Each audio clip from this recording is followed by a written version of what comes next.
Ito ang reaksyon pati na rin ang mga nasabi netong ang mga Spurs players matapos nga ng kanilang choke job na ginawa. Napakatindi at historic choke job na ginawa in game number 4 na natalo sila sa New York Knicks despite leading by 29 points. Unahin natin itong si Victor Wembanyama kung saan halatang halata na bad trip itong ang si Wemby nang dahil ang mga sagot niya nga sa mga tanong ng reporter ay bitin kakaunti lamang at mukhang mainit ang ulo ni Victor. Pakinggan natin siya. Goes for the layup against OG instead of dribbling the clock out. I wanted to get your thoughts on that particular possession. I fell on the floor. I couldn't really see. I don't know. I just saw the block. On OG's tip in, Victor, was there a breakdown as far as blocking out, or was it just simply a great play by him? I don't know. I didn't see it again. I was contesting the first shot, turned around and saw him up there. So that's all I can tell you. Jared Weiss, The Athletic. Can you just explain how that thing fell apart in the fourth quarter? I think it began before that. Well, magigets natin kung bakit bad trip at inis ito nga si Victor Wembanyama. Imagine having a 29-point lead in a finals game tapos matatalo pa kayo. Tapos very heartbreaking loss pa nang dahil napakadaming error na ginawa na itong Spurs team in the final minutes of the game. Sunod naman ay itong ang si Dylan Harper. Pakinggan natin ang mga sinabi niya. I mean, we just lost about 20 minutes ago. I mean, ain't really hit me, but I mean, probably shock.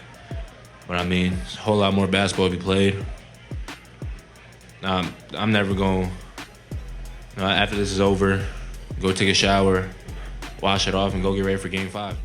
Well, remaining in good spirits nga itong si Dylan Harper kung saan hindi niya nga daw haya na maapektuhan siya na itong pagkatalo na ito nang dahil meron pa nga daw silang pag-asa. Meron pa nga daw silang chance at dapat mag-focus daw sila in the next 48 hours bago ang game number 5.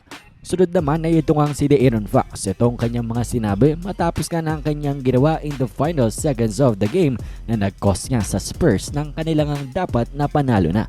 Pakinggan natin. On that last run out, what's your thought process going out the court?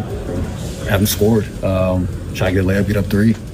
Make them force them to need a three. And OG made a good block. Was there anything differently on OG's tip in that you guys might have done or took the thinking? Just a great play by him. Yeah, I mean, we have to turn and try to get a hit. He flew in and made a great play.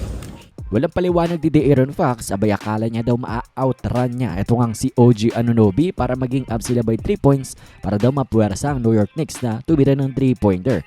Pero sa mga moments na gano'n ay dapat ngayon inuubos na lamang oras at hahayaan na ma-foul nga siya na itong mga Knicks player para nga magkaroon siya ng free throw opportunity nang dahil mas madali nga yun at mas easy kesa nga sa fast break layup tapos may humahabol nga sa'yo ng mga players. So definitely a bad play para nga dito kay De'Aaron Fox at sinasabi nga ng maraming NBA fans na this is worse nga daw sa ginawa ni J.R. Smith noong 2018 NBA Finals Game number 1. Anyways, kayo ba na bang masasabi nyo dito nga sa inyong napanood? So wild ending ng ating game number 4 ng Spurs at Knicks. Komento nyo lamang inyong mga opinion sa ating comment section.